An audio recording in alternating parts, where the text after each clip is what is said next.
লিয়াকুনা মুনতাহাহুল জান্নাহ। মুমিন দুনিয়াতে বিশ্রাম করতে আসে না, মুমিন দুনিয়াতে বিলাসিতা করতে আসে না, মুমিন দুনিয়াতে আরাম আয়েশ করতে আসে নাই। আরে মুমিন তো দুনিয়াতে এসেছে আল্লাহর দ্বীনের জন্য কাজ করতে।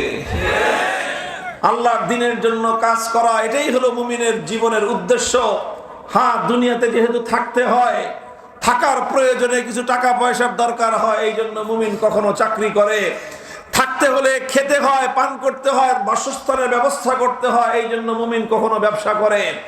থাকতে হয় এই জন্য মুমিন থাকার বাড়ি বানায়, কিন্তু বাড়ি বানানো মুমিনের উদ্দেশ্য নয়, ব্যবসা করা মুমিনের উদ্দেশ্য নয়, চাকরি করা মুমিনের উদ্দেশ্য নয়।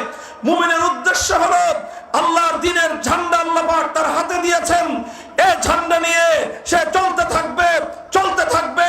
যতদিন তার দেহে প্রাণ আছে, যতদিন তার ধমনীতে রক্তের প্রবাহ আছে, যতদিন তার হৃদয়ে স্পন্দন আছে, ততদিন সে চলতে থাকবে, চলতে থাকবে, চলতে থাকবে।